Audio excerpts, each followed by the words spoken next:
Alors bonjour, comment te nommes-tu et que fais-tu dans la vie? Bonjour, je m'appelle Jérémy Condé-Villa, je suis actuellement au dispositif d'aide à l'insertion de Garches.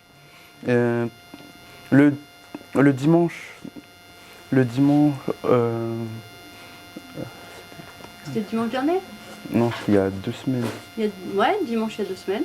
Le dimanche d'il y a 2 semaines, je suis allé voir une épreuve des Jeux paralympiques, le volley assis. Ce jour-là, j'ai vu deux matchs, Allemagne-Ukraine et France-États-Unis. Euh, Malheureusement, les deux équipes pour qui j'étais ont perdu. Mais l'ambiance était vraiment incroyable. Ça faisait longtemps que je n'avais pas vécu une telle ambiance. C'était dans quel endroit? C'était à Villepinte, L'Arena Nord. à l'Arena Nord de Villepinte. Et comment ça se passe? C'était le volley assis, c'est ça? Oui. Tu peux me décrire le volley assis, en quoi ça consiste? Comment ça se passe par rapport au volley normal, par exemple?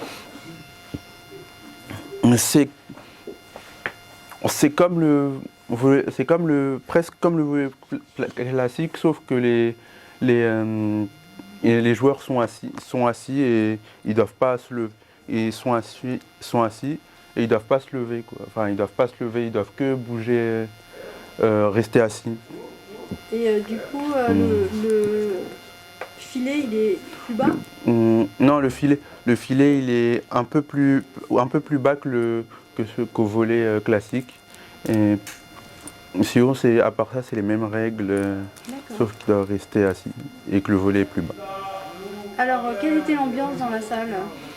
Il y avait une très belle ambiance. Il y avait énormément de supporters. Alors dis-moi, est-ce que... Je vais te demander autre chose. Qu'as-tu ressenti toi personnellement en allant à ces Jeux paralympiques? Non, j'étais heureux. Ça faisait longtemps que j'avais pas vécu une telle ambiance et c'était un de mes objectifs, aller voir une épreuve des Paralympiques. Mais cet objectif est atteint. J'ai atteint mon objectif. J'ai été heureux d'atteindre mon objectif.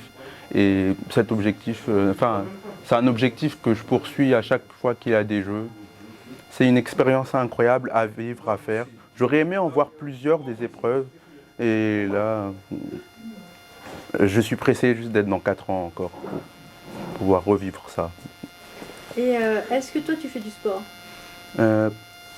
Oui, je fais du sport, oui. Et tu fais du sport adapté? Non, pas adapté. Enfin, pas adapté. J'en faisais avant du sport adapté, mais là maintenant, j'en fais plus. Je faisais de la sarbacane, du tir sportif et de la boccia. D'accord. T'as vu qu'en boccia, il est français? Oui. Aurélio Aubert. Ouais. Ah, mais Aurélio Aubert, oui. C'était beau sa victoire. Hein. Oui, c'était vraiment, oui, c'était très beau. Qu'est-ce qui t'a le plus ému dans ces Jeux paralympiques? Dans ces Jeux paralympiques, celui qui m'a le plus ému, c'est pas un Français, c'est un Brésilien, Gabriel Araujo. Vraiment exceptionnel, vraiment. Même des humains qui ont des bras, ils ne peuvent pas faire ce qu'il fait. Lui, sans bras, il le fait.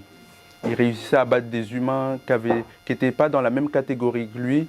Il réussissait à faire des médailles d'or alors que d'autres avaient tous leurs membres. Lui, il n'en avait que 2. Il a quand même réussi à les battre. C'était impressionnant. J'aurais aimé. Quelle discipline? C'était en natation. J'aurais aimé voir son épreuve à être sur place, mais malheureusement, j'ai pas pu. C'était beau, hein. Oui. Moi aussi, j'étais très émue par lui. Et est-ce que tu as appris des choses pendant ces Jeux paralympiques? Oui, j'ai appris que peu importe les différences, on est tous humains et qu'on a chacun nos particularités et qu'il faut faire de notre différence une force plutôt que d'en faire un fardeau. Super. Eh ben, merci beaucoup, Jérémy, c'était super.